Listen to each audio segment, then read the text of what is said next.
But the power and influence of the Freud family in America was about to grow even more. Politicians were about to turn to Anna Freud's cousin, Edward Bernays, for help in a time of crisis. He was going to manipulate the inner feelings and fears of the masses to help America's politicians fight the Cold War. I don't mean to say, and no one can say to you, that there are no dangers. Of course there are risks if we are not vigilant. But we do not have to be hysterical. In 1953, the Soviet Union exploded its first hydrogen bomb, and the fear of nuclear war and communism gripped the United States. Those in power became concerned about how to reassure the population. Committees were set up and public information films made, appealing for calm in the face of new threats, like nuclear fallout. It's the fallacy of devoting 85% of one's worrying capacity to an agent that constitutes only about 15% of an atomic bomb's destroying potential. At this point, Edward Bernays was living in New York. In the 1920s, he had invented the profession of public relations and was now one of the most powerful PR men in America. He worked for most of the major corporations and advised politicians, including President Eisenhower. Like his uncle Sigmund, Bernays was convinced that human beings were driven by irrational forces. The only way to deal with the public was to connect with their unconscious desires and fears.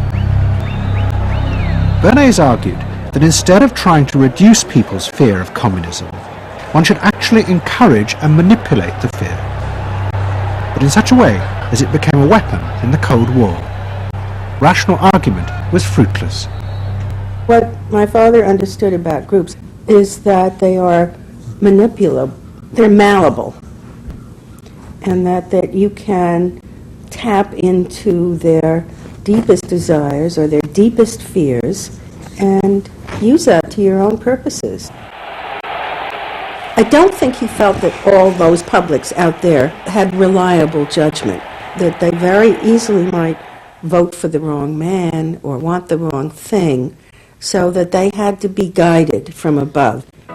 One of Bernays' main clients was the giant United Fruit Company. They owned vast banana plantations in Guatemala in Central America. For decades, United Fruit had controlled the country through pliable dictators. It was known as a banana republic.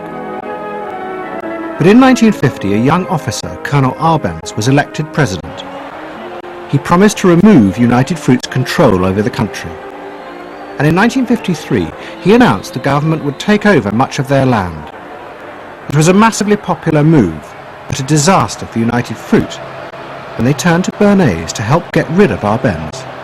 United Fruit brings in Bernays, and he basically understood that what United Fruit Company had to do was change this from being a popularly elected government that was doing some things that were good for the people there into this being very close to the American shore, a threat to American democracy, that it being at a time in the Cold War when Americans responded to issues of the Red Scare and what communism might do, he was trying to transform this and brilliantly did transform it into an issue of a communist threat very close to our shores, taking United Fruit again as a commercial client out of the picture and making it look like a question of American democracy, American values being threatened.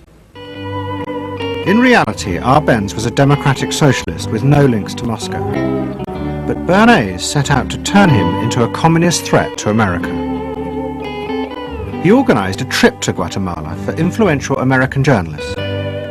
Few of them knew anything about the country or its politics. Bernays arranged for them to be entertained and to meet selected Guatemalan politicians who told them that Arbenz was a communist controlled by Moscow. During the trip, there was also a violent anti-American demonstration in the capital. Many of those who worked for United Fruit were convinced it had been organized by Bernays himself. He also created a fake independent news agency in America called the Middle American Information Bureau. It bombarded the American media with press releases saying that Moscow was planning to use Guatemala as a beachhead to attack America. All of this had the desired effect. In Guatemala, Guatemala, the Jacobo Arbenz regime became increasingly communistic after its inauguration in 1951. Communists in the Congress and high governmental positions controlled major committees, labor and farm groups, and propaganda facilities. They agitated and led in demonstrations against neighboring countries and the United States. What was profoundly new in terms of what Bernays did is he took this menace to our backyard in Guatemala. For the first time, we saw Reds a couple hundred miles from New Orleans who Eddie Bernays had us believing were a true threat to us, that it was going to be a Soviet outpost in our backyard. But what Bernays was doing was not just trying to blacken the Arbenz regime. He was part of a secret plot. President Eisenhower had agreed that America should topple the Arbenz government, but secretly. The CIA were instructed to organize a coup. Working with the United Fruit Company, the CIA trained and armed a rebel army and found a new leader for the country called Colonel Arbenz. The CIA agent in charge was Howard Hunt, later one of the Watergate burglars.